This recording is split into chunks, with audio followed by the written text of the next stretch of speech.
everyone. We're here to rescue you. Wait, where did they all go? There, you can see Pharaoh's slaves working on that screen.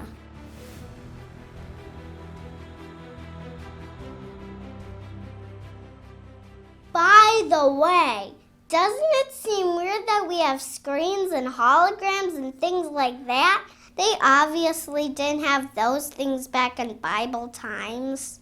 Well, as an escape room for kids, they probably added in some fun stuff for us. Yes, and as an escape room, they must have hidden some things in here to help us accomplish our mission and learn more about our scripture passage for today.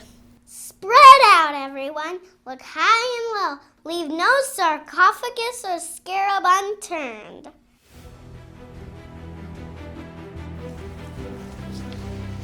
Look at what I found. This will show Pharaoh that we mean business. What? Ha ha ha ha! You think you can defeat me with military might? I have thousands of soldiers. I'll have you out there making bricks with everyone else in no time. And now, I will make my slaves work even harder to punish them for what you've done. He has a point. That strategy will fail. Moreover, we are making things worse. Let's find Lyle and get his insights. Hey kids! Sorry to break it to you, but I have bad news. Unfortunately, you can't do anything to defeat Pharaoh. Sorry. Wow, some party, everyone. All right, we tried, but now we have to make like a tree and leaf. Well, not so fast. If you think back to the Bible, Moses couldn't free the Israelite slaves either. And at first, things got worse for the Israelites, not better. But eventually Pharaoh did let the Israelites go. But Moses did not free the slaves. God did. So, we need to focus on God and what God did to free the slaves. Start searching for clues, everyone.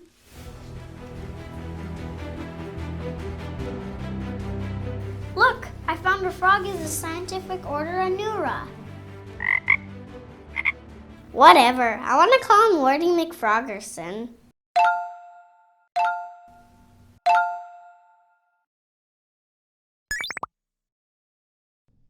All right. I'll let them go. Ha ha, just kidding.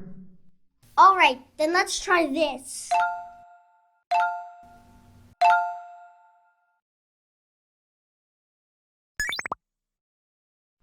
All right. I'll let them go. I take that back. They can't go anywhere. Ha ha ha ha ha. The plagues don't seem to have the desired effect.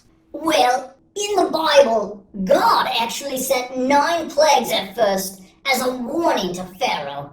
But even then, Pharaoh wouldn't let the Israelites go. Even his own advisors thought that he had lost his mind by not taking the warning seriously. What did finally make him change his mind? Well, it took the worst one of all on Passover night. Oh, yeah. Yeah, but we need to remember that Pharaoh had lots of chances and that he kept choosing to do evil. God knew that it would take something that extreme and that it would also match the evil that Pharaoh had done at the beginning of the story. Presumably, the Israelite slaves had a different perspective on Passover than Pharaoh did. Exactly. In our scripture passage for today, we see that Passover became a celebration for the Israelites as they worshiped God for rescuing them and bringing justice on Pharaoh's evil. And for us, it also reminds us of how God saved us through Jesus. He saved us from the slavery of sin and death instead of the slavery in Egypt. And if you want to look on the screen now, you will see a picture of a lamb. And lamb saved the Israelites that first Passover. And Jesus, The final lamb saves us still today. Okay, enough. You win. The slaves may go free. Hooray! Victory at last! We won the escape room. We should have smooth sailing from here on out.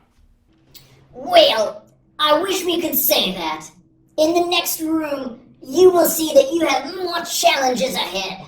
However, you stand correct when you say that Passover should remind us of how God has saved us in the past and how God continues to save us.